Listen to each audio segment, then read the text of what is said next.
I've been working on making an Undertale remake in Unity. It's gonna have widescreen, 60 FPS, and it's gonna be open source when I finish it, so that people can use this horrible code I've made to make fan games with it if they want, or just to laugh at my shitty code. And if you're wondering, no, this will not be the full game, because that will take probably like 5 years, even though Toby made the actual Undertale in like 2 years or something, I don't even remember. Yeah, it's just gonna span from the ruins, and yeah, just the ruins. It's gonna end after you beat the ruins. And no, it's not just gonna be a one-to-one copy, because I don't want to get sued by Tricky Tony Fox. So it's gonna have a bit of changes. Let's just to say the least. But okay, enough blabbering. What have I actually gotten done with this game? Well, I'll just show you.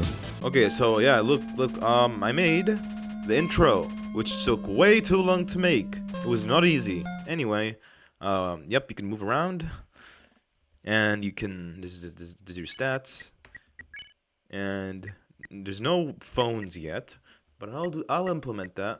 Can't even use an item, but you can inspect it yet. I mean, you can do it now, but you can't use it yet. Anyway, let's go forward, and oh my god, look, it's Flowey.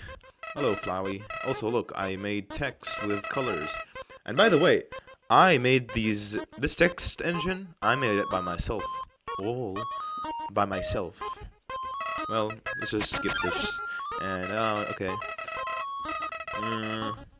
We know what happens, we already know. Alright. I'm just gonna... Uh-oh. Flowey, no! Why would you do this?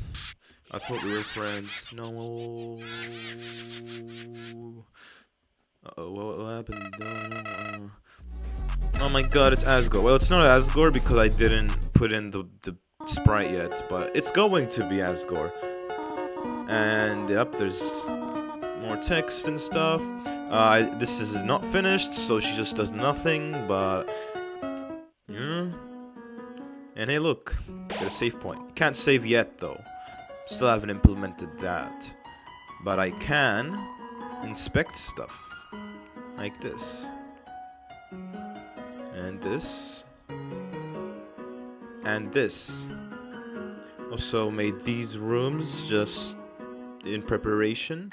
And that's about it, yeah? That's what I've done so far. This is 3 months of work you're looking at here.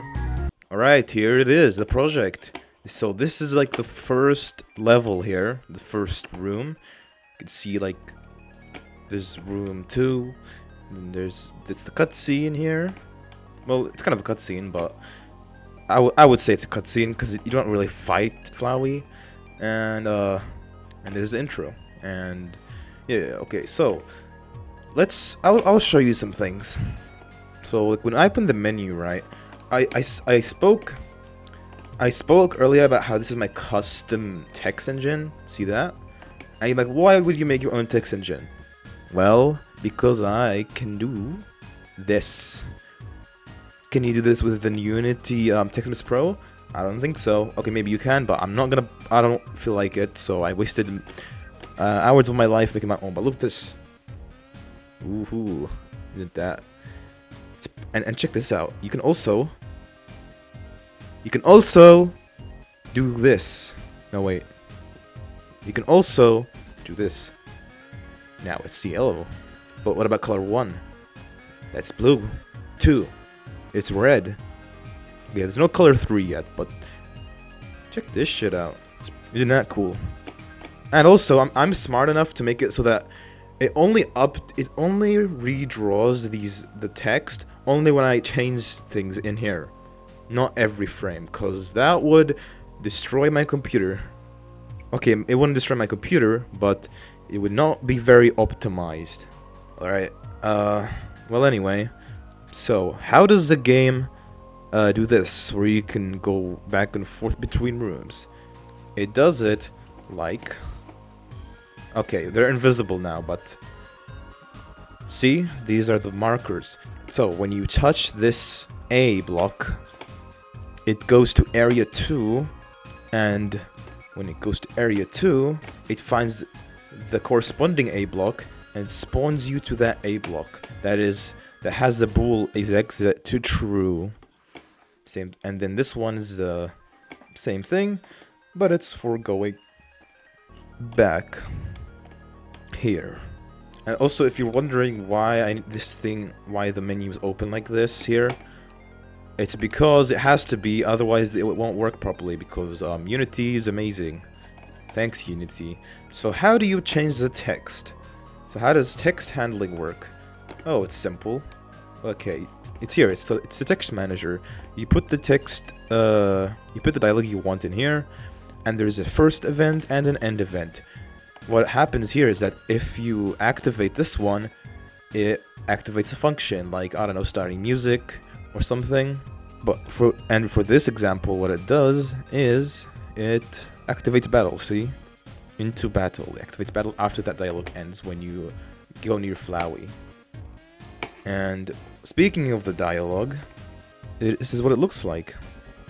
All of this in here as scriptable objects. So for example, if I do this and put that there, this is what happens.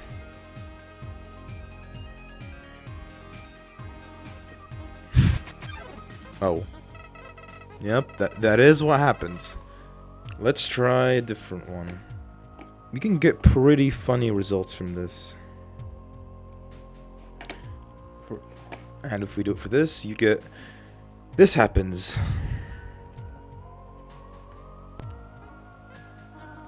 Oh. Oh yeah, the text is black, so you cannot see it. Yep, see, it's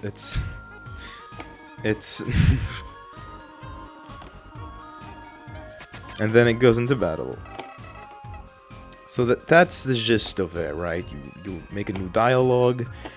And for how it works, skippable means if you could skip the dialogue by pressing X. Auto next means if it automatically goes to the next text without you having to do anything. And this is the animations that plays when the character is talking. This is the sprite the character uses if it's talking, and this is the text sound, and this is the dialogue speed as it says. And yeah, that's how the dialogue works. Also, there's a fonts object. This is where all the fonts are stored, and it's kind of a mess, but hey, that's what you that's kind of what you have to do when you're making your own text engine. You can't just use normal fonts. You have to do this shit. Oh, and oh god, it's a nightmare. I think sometime I'll make a tutorial on how to add your own fonts, how to make your own cutscenes, battles, and the items. And speaking of items, also ignore whatever this is. But these are the items. They're in here. You can put items in here. And you can also do this. You can put as many items as you want. Because I haven't implemented a limit yet. So this is what it looks like. Yep. There's a lot of monster candies here. Well, if you want to see more videos on the development of this project, like and subscribe, and if this video does well, I'll make a new one. If this video fails and gets no views, then I'll give an update once the project is fully complete, and I'll release a trailer and shit, all that good stuff. So that's about it. Thanks for watching.